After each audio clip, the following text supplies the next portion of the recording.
I think it was a long time since I even shot a film back then, like it was 2 years or 3 years or something. The first person I had to direct was Amitabh. I was like, what am I going to say? He narrated this idea. It obviously blew our mind. But then only later, we realized what we're getting into. I remember one of our VFX supervisors saying, wow, you really didn't make it easy for yourself. Nag, Swapna, Priyanka, first of all, welcome to Film Companion. I cannot tell you how excited I am to be sitting here on the set of Kalki 2898 AD. It just looks spectacular. I have so many questions, but first, I just want to say to all of you that I'm a big admirer of ambition, of just big leaps of faith, of just grand daring. And I just feel like I'm not sure that we'll see another film in Indian cinema this year that takes the leaps that this one does.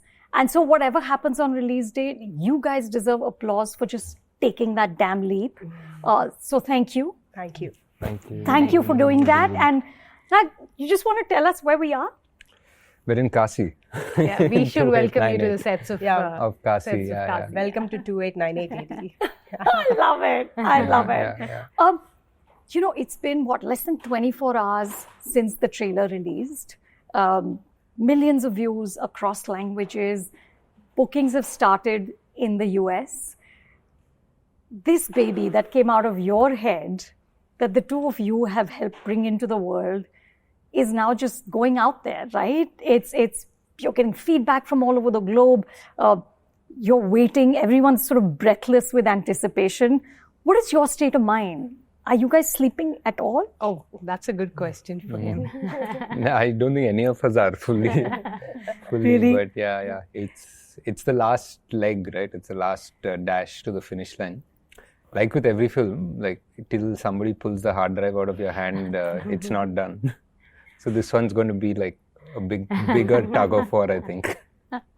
So, Nag, I want to ask you a question that Yeah. I saw Mr. Bachchan ask in a video. Yeah. He said through the making of the film, I was asking Nag, how did you think of this? What are you drinking and what are you smoking? Yeah. Right? So you can tell me what you're drinking and smoking off camera, but how did you think of this? I don't know, really, to be honest. You grow up reading something that you really like. You have one story of the Mahabharata that really gives you the goosebumps.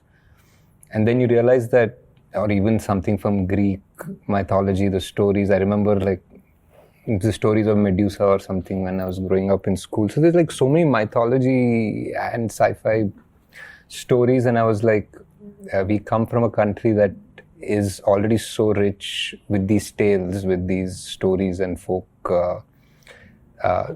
So why don't we try to make it mainstream rather than a bit of a offbeat sort of a movie? That is something that always was in my mind, and I think it just developed over 10 years or something in different versions. And then finally, I think about a few years back, I heard that people were starting to think about ideas that were around mythology and immortals and things like that. And I was like, okay, it's time to make this film. So you have this idea for a mythological science fiction, which is just spectacular and so singular in what it's trying to do. Kind of take elements of things we've actually only seen in international cinema. There's very little to compare with in Indian cinema, but the roots are absolutely Indian. Kalki is the 10th avatar of Lord Vishnu. You have this idea, let's make this movies, we're hoping. How do you convince them, right? Did you have to be very persuasive, or did the two of you, and you've produced all his films, were you convinced immediately? So with Nagi, it's, obviously it's a 3-film journey, and it's always the conversation of, so what are we doing next? And then when he narrated this idea, it obviously blew our mind. But then only later, we realized what we're getting into. So I think in the initial stage, obviously, I think that's the core of the film also. It's very simple and very straight to heart, and the story is something that everybody can relate to. So that was something which was like fantastic. And now then comes the world. Then when the world came in, then we realized that, wow, now this is something else. And I think the initial few months or, probably to year or, so, it was very difficult for us also to understand the vision. So it took some time to pull in the kind of workforce he needed, and he'd get frustrated, be like, you guys are not understanding. I'm like, yeah, inside I know we're not understanding enough, but then only when we started seeing what he actually made, you'd understand, damn, this is what he's made. So yeah. Now talk about this vision, because you've said somewhere that in your head it was a character from Amar Chitrakatha fighting a character from X-Men. Right? That's cool. That's how you describe it. That's cool, yeah. That's how you describe it. Yes, it sounded amazingly cool. Right? But when you're trying to do this, when you're marrying so many different threads, and you are making a film which is so massive, right?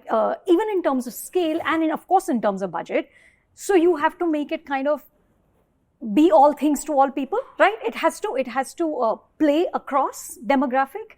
How do you balance that as a storyteller? That this much can be unfamiliar, this much should be familiar, east, west. How did you do that? I think definitely in the course of 5 years, there are moments of like, trying to balance things and whether we're on the right direction. But I think whenever you get that little confusion, I just go back to the core of like, I'm making this essentially for myself as a kid. Like as a 10 or a 12-year-old guy, I just want to watch this and be like, wow, this is what's possible in this world. And I think I felt that a few times when I watched movies when I was that age, just before I became a cynical teenager or something. So in that era when anything was possible, so I'm making it for that kid, and that kid is, I think, the most important person. So there's no very conscious. It's not calculative in that sense. It's not as much as. There is going to be action, and when people they're always going to be happy that there is action because it feels like a demographic sort of decision. But the action that I do is also fun. It's also for that sort of a kid. It's not just, just for the sake of an idea or something. Yeah. It's still just, the idea is always just to either have fun or to inspire at the end of the day. Okay, and you're, Priyanka, very silent in the corner. So please let me have you come in here. No, I was just thinking, he said like, fights are fun. I'm like, fights are fun. For days and days, months and months, we are shooting one sequence. Yeah. Tell me, and this is all what's out in the net, though. Variety reported budget of $70 million. What's on the net is 600 crores. Do you care to confirm or deny? I think it would be nice to have the numbers of box office ringing, and then we will talk. I think it would be great to have that conversation post the release. Yes. Yeah. and what? So we'll come back to conversations the two of you must have had of how much to rein him in, how much to let him go. But come back to the storytelling, right? You have the most incredible star cast. If you had just said Prabhas and Deepika, that would have been enough. But you've also said Mr. Bachchan. You've also said Kamal, Haasan, who in that trailer looks like, oh my God, everyone's just jaws have dropped, right? Yeah. And of course, there's Disha, and rumor is that there's Vijay Deverakonda. Rumor is that there is Dulquer Salman. Rumors. All of you just sitting there. Are they?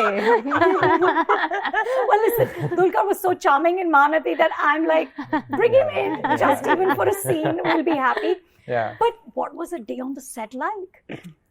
It depends on what day. Like, we shot for quite a few days.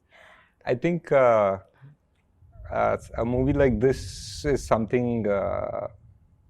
I mean, we had to figure out a day at a time. I think all movies you do that.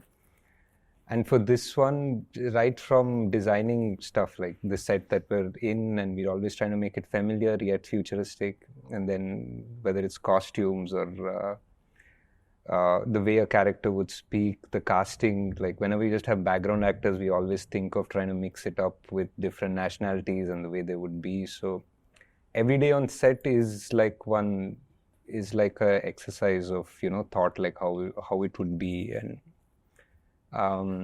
so yeah, when we do action, it's chaotic. When we do just like I remember telling like I think Prabhas at some point, like when in a regular film, like if you suddenly feel like you needed like an extra shot, or you needed like one scene where the character probably needs to just look into the distance or something as simple as that, you could just do that. Like you just call the character, go to a balcony or a location and do it. But here it's a whole army that needs to come, and there's a VFX setup that has to go into it, and somebody has to build something. So, and it's not even like we're in like Dune or Star Wars, so you can just shoot in a real desert or something. It's not even that kind of world. So we decided to build a whole setup and a city and worlds inside worlds. So it's just, I remember one of our VFX supervisors saying like, wow, you really didn't make it easy for yourself. So was there any point at which the two of you told him like, enough, just rein it in I'm now? waiting for them. I think recently, like after like 100 and whatever odd days, I think recently I was like, I think it's enough. You finally reached your threshold. We're coming close to the thing. I think we can just let go this. It's fine. Like let's go back. I'd say actually we are more easier than him in terms of, being very conservative on set in terms of finances. He gets really worried if there's more than 2 cameras or probably more than 3 sorts of equipment. I know directors who work with, and people like to have all sorts of things, and so that it just becomes very easy and comfortable for them.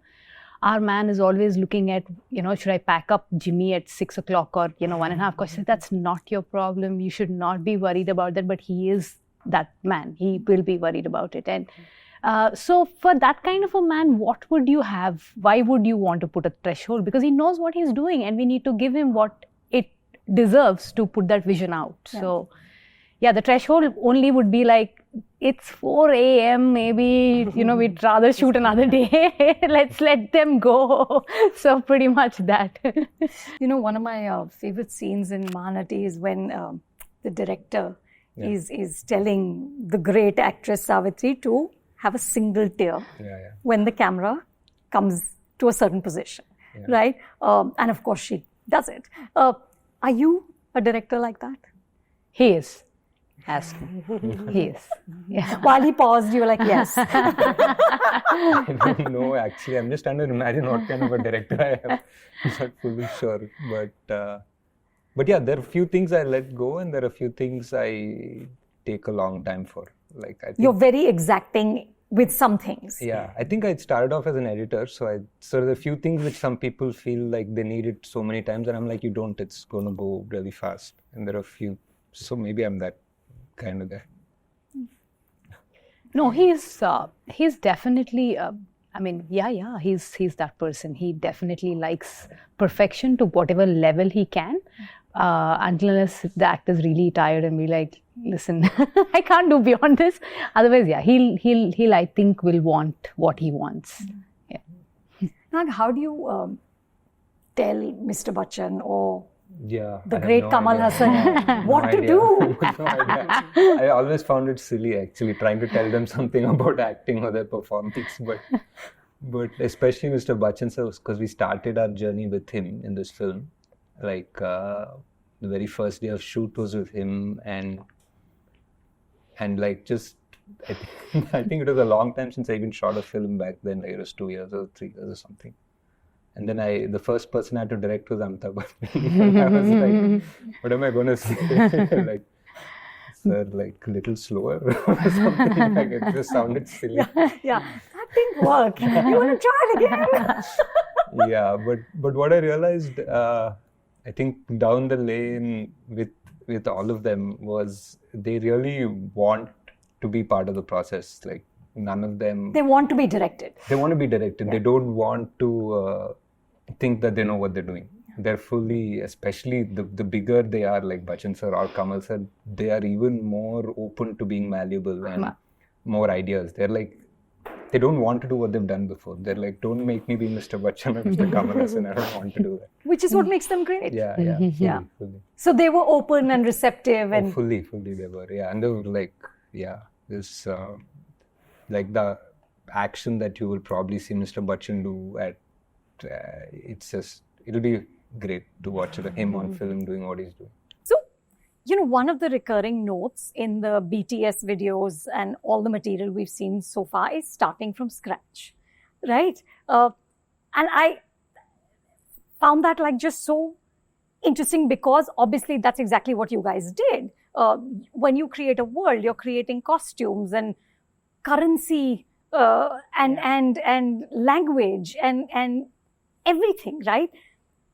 How do you actually begin to do that? And where do you draw the line on what is organic to this world and what feels planted? Because it's all from your head. It is. I mean, the origin is probably from my head, but there's a whole army. I'm not an army, but there's a small team. There should be an army. There's a small team of people who are fully on it. Like I mean, my first bouncing boards are these guys always for everything. And then Priyanka was taking care of art for the most part. So like getting concept designers on board and brainstorming with the production designer, art directors, team, like so much of that detail, which sure, it started on the paper and it was like, yes, I want this rickshaw, but I didn't make it. Like it's designed by like a bunch of people and a production designer, and I just have aesthetic decisions and choices, but it's like so many people who knew. After a while, I think the first few months it was a lot of back and forth, but after a while it became like, we want a prop and they'll run and they'll make it in 1 hour by the time it's done. I think we took almost 8 months to kind of set the mood, set the world of this whole movie. So then once, I think we started approaching from world to world. I think we started shooting with Bachchan sir's, the set. The cave set you must have seen in his promo. So it started off with that. So then like from there, we came to Kasi. So then when we came to Kasi, we started like, okay, so this is Kasi, it's what it is. So then what do we build on top of it? Like how do people like would go like 1,000 years from now? Like how do they do and keep some elements which you can never move, like the arches or like, those things you can never move from Kasi.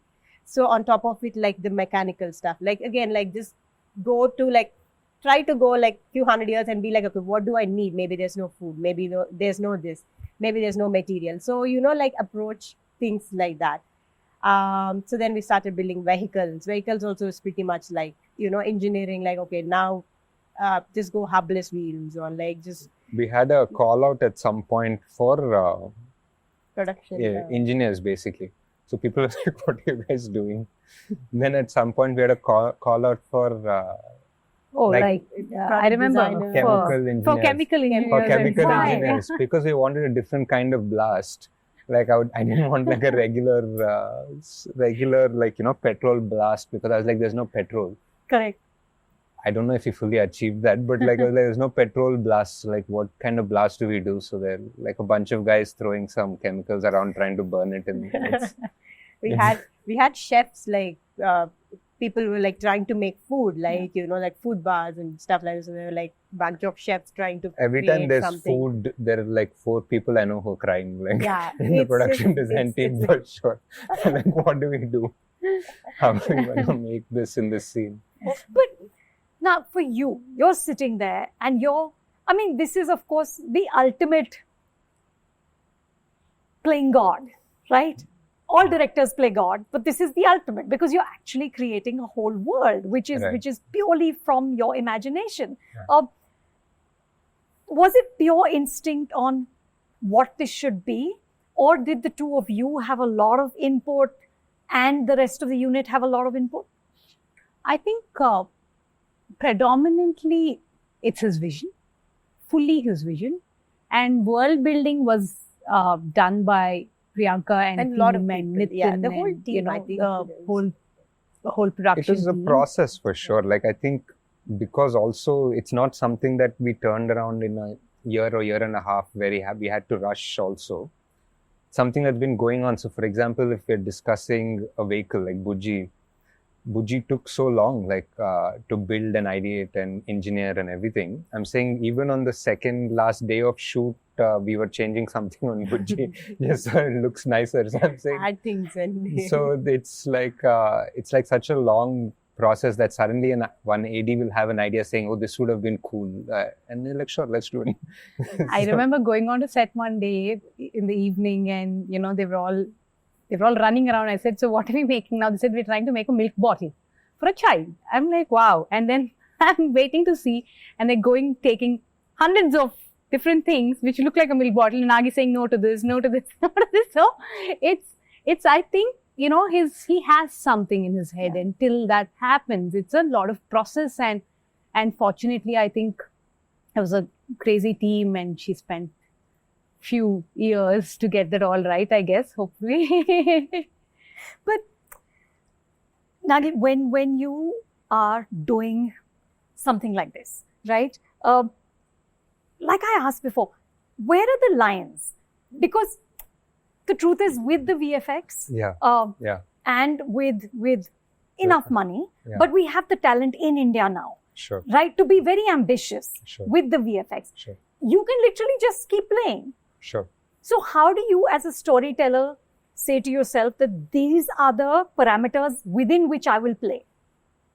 Sure. I mean, I think I'm definitely, for somebody who's as conscious about the budget as me, I'm making a very large film. Yeah. And I mean, everyone will ask, and like you've asked, like, what is the budget? Is it 400, 500? What is it? Like, I think an appropriate answer for something like that is for what we're trying to do, or how much ever we've achieved on screen.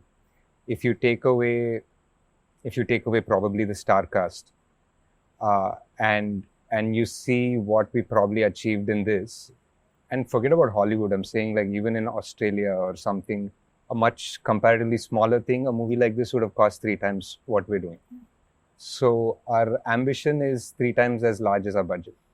So however the film looks, it could be 500. I don't know. These guys know the numbers, but whatever it is, it's probably. The sisters are silent. Yeah. Whatever it is, I think anybody from an objective production house from anywhere will say this probably would have cost that much more. And we have that leeway to still, I think even these guys have that leeway to still be a bit confident because of the star cast. Yeah. But Priyanka and Swapna, he's saying, it took 4 years, 5 years, right? Through this journey, did you ever feel overwhelmed just trying to find the right milk bottle or Buji's tiles, Yeah. I think it was like schedule to schedule, but there would be like a schedule where you're just creating everything, that would be like, oh my God, like, can we achieve it? Can we, like get to the shooting day? So there are like days where you'll be like, it's too much.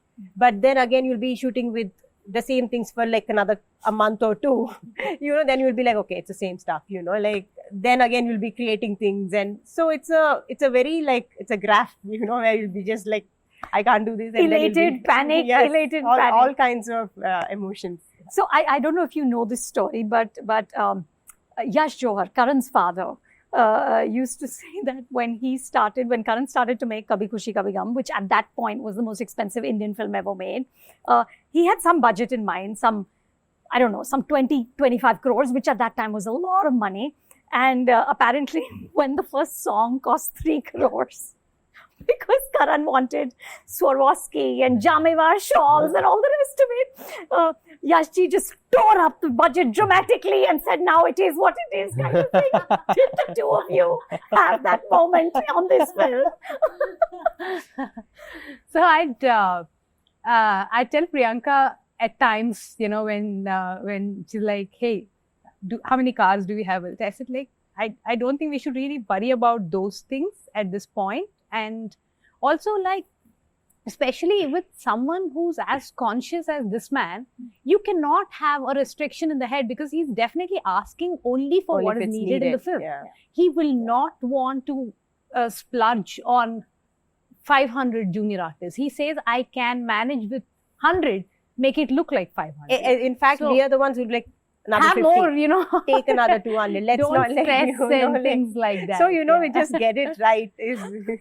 And also surprising, I'd agree with one thing for sure, that the overwhelming experience for this film has not been so much for like the other films. I remember for Manati, we're really like, shaking up, like, we're doing something very non-starry, very, very, something that market has been saying, listen, what are you all doing? This might not work, or how would you take it into the audience and stuff.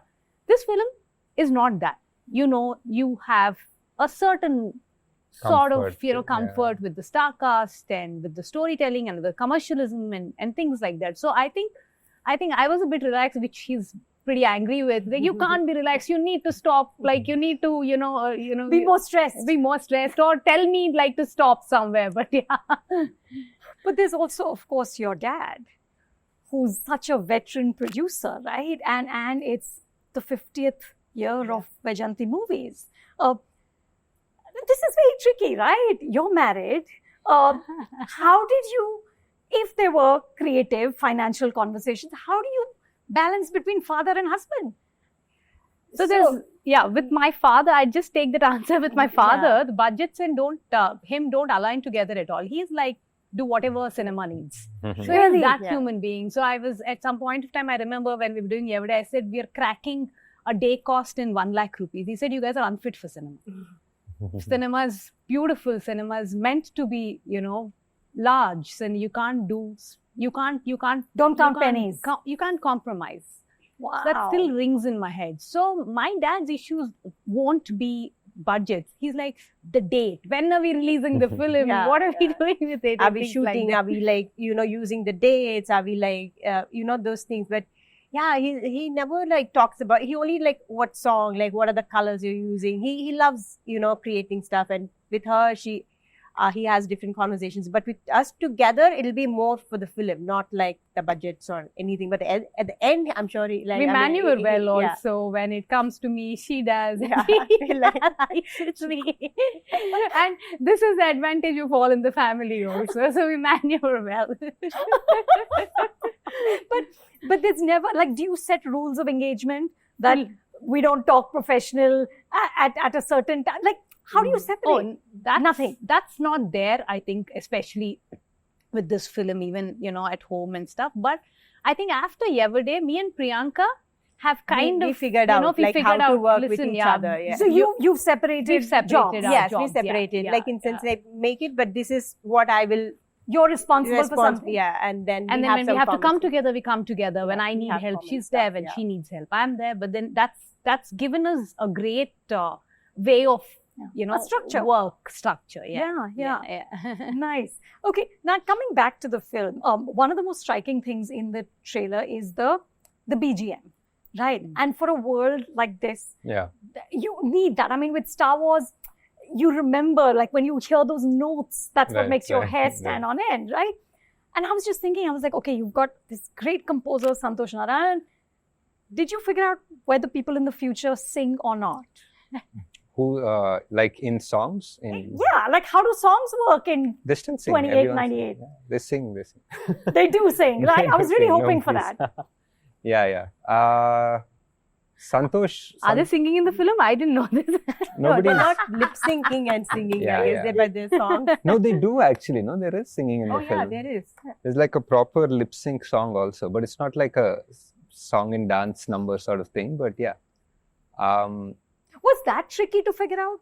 Would people sing like that? Or like, what are the tropes that you keep? I mean, I don't think, except maybe Mugu Mansalu in Everday, I mean, in Mahanati, I don't think I've ever done a song and dance sort of number or anything that has a lip sync per se. Like, So even this, except for one song which does have lip sync, but it's not a cinematic breakaway, so to speak. You're not going away from the film to do this and come back. So I think I'm always a little wary about doing that, like maybe sensibility wise, but yeah. Was there something you just couldn't crack, or that took really long to crack? Like, how would people do X so many hundreds of years from now? A lot of things, I think, and that used to happen very early in the design stage. Like everything from food, like I was saying, is a big discussion. Food and water was a big thing. Vehicles were a big thing. Just trying to figure out what they do.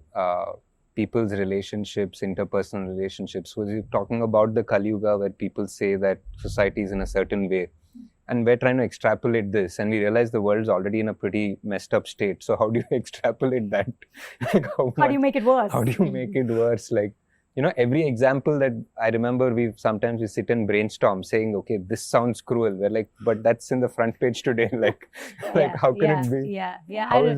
I remember when the first scene of the film when Nagi narrated it to us a couple of years ago, there's like everybody on the streets are wearing masks. We're like, wow. And within 2 years, people are actually wearing masks. So, so many things. Or even like things like oxygen bars are not new anymore. Like they're happening like in Delhi or whatever. It's like, so like it's always like by the time the process we made this film, so many of these things have. So you're trying to stay ahead of reality. Yeah, I mean, trying to figure it out. And then there's the line there is also wondering how much we delve into that tech of it without disturbing the story, because sometimes just having a guy wearing a VR set is enough. We don't have to worry about, does this VR set really exist? Should we engineer this even more? Because maybe it's not necessary. Correct. Because at some point you're carried by the emotion. Yeah. Rather than the actual logic. The specific of it. Yeah. So, and you have a close-up of Ma. So obviously, the mother emotion remains intact. Has to. Yeah, for sure it is. What is Indian cinema without Ma, right? Yeah, it is. We had to. Tell me about Buji, which is you launched the 2 episodes on Amazon Prime, which is of course setting up the world. And Kirti Suresh, who won a national award for the work she did with you in Manati, is voicing Buji. How do you flesh out a character which is not human? To be honest, like when you write a character, it's still a character. I mean, the human form comes only once we actually cast them. Till then, it's just an idea on paper. Like if I say, like, for example, I'm saying Bhairava says a certain thing. It's just his personality that's speaking. So for me, it was always just Buji's personality that was speaking. It just happened to be like a AI bot. Maybe it also has like a car and wheels, and it can maybe like run into you from behind if it gets angry or something. But it just works differently. But I think it wasn't too different to the way I approached writing it, I think. It just was meant to be Bhairava's buddy and just somebody who was constantly like sort of pulling his leg, and they have a great camaraderie, and and with Deepika and Prabhas, did you have to kind of factor in the sort of massive fan bases and how to kind of weave in what people expect of them, or could you be like, was it a blank slate because it's set so much into the future? I think I'm sort of oblivious to a few things, so that's good. Like, I think Prabhas... So star personas are not things that weigh you down. I know I fully know what they've done and how much love they get on everything. And I definitely know that, the kind of reaction an actor would get in a particular scene. But I also fully aware that if we try to do it on purpose, it will fail. Yeah. So it's whenever Bhairava works on the paper, I know he'll work on screen and he'll work with the audience. Like reverse engineering will always feel flat. Yeah. So what in the next 2 weeks to release look like for the 3 of you? What all are you doing right now? We're counting in hours for sure, like you said, and I think, this is now the most overwhelming situation, to get things right and to have it on time, and lot of things, lot of sleepless nights coming your way, and we see that. There's marketing, there's dubbing, there's CGs, and like the different languages. I mean, and on top of it, and obviously a lot of people telling us, oh, that market, this market, but we all know that, listen, it's not the market, it's the story. It's a story, and it's clearly the audience, and we're doing it, we're making it for them, and we sincerely make it, and we give it to them. Yeah. Okay, I have two very quick questions. One, what can you tell us about part 2? Because there has to be a part 2. I was just thinking that this is probably our first interview together, like all three of us. I don't think I ever did that. So that is cool. You never do? I don't think so. No. Wow. Yeah. Really? That's pretty cool. So I'm that's so nice. happy you did it with me. It's been about 10 years or something, no? Like that we've worked together. Which is cool. I don't even know if we both did an interview together, did we? No, properly, maybe an hour. But yeah, so this is cool. So this is nice. It's a good culmination of 10 years. So what will happen in the future, we don't know. Okay, that was all just a way to say, I'm not telling you anything about part 2. Okay, one last question. There's a character in Yevade who, of course, quotes the Bhagavad Gita and says ki, for anyone, you work, you strive, or phal ki fikar mat karo. Right? Is it possible, when you put in this much work for so many years, this much sweat and passion and money, to actually achieve that state? How are you feeling about that Friday? It depends on, I don't know if it's possible, it's ideal, but it's, I think it depends on what that phal means. What does it mean for you now? For me, it just means doing justice to the story, mainly. I think my biggest fear, even with Mahanati, these guys definitely had that the budget and the market sort of fear, but for me it was always what if anybody at all says, why did you touch this story? It was not, why she's such a legend, why did you touch it? So it's just the fear of doing justice. So if I want to do this film, or somebody saying you're doing a mytho sci-fi, and you want to talk about the Puranas, you're trying to expound on the Mahabharata, it's why do you touch it? Why do you want to? So if anything has been tough these past few years, it's been the fact that, just trying to be enough, basically. Yeah, just to make that good film, it. For sure. Yeah. I think the greatest learning that I've had personally in what we've started with, or the years of experience that my dad's brought into our lives, whenever we calculated, it went wrong. I feel, cinema is not calculation, storytelling is not calculation. I genuinely feel we should put our best foot forward in telling the story right, the way it deserves, and then everything will be taken care of. And that happened to us, and it will happen. Yeah. And I suspect mytho sci-fi will become a household descriptor, like Pan-India became after Bahubali, right? We had never heard that word before, and suddenly everything was Pan-India. Mytho sci-fi will just be of course, mytho sci-fi, because why not? I mean, it's great because you see once in a while somebody sends you a thread of 10 tweets about the Mahabharata. Yeah. And they're talking about little did you know that Ashwadhama did la la la la la. And I'm good, talk about this. Absolutely. Yeah. Absolutely. This has been such a pleasure. Thank you. Thank you, and genuinely wishing you so much luck. Thank you so much for visiting us. Thank you. This is the very first interview, I guess, we're doing on the film. Yes. And thank you for coming all the way. Not at all. Thank you for having me in Kasi.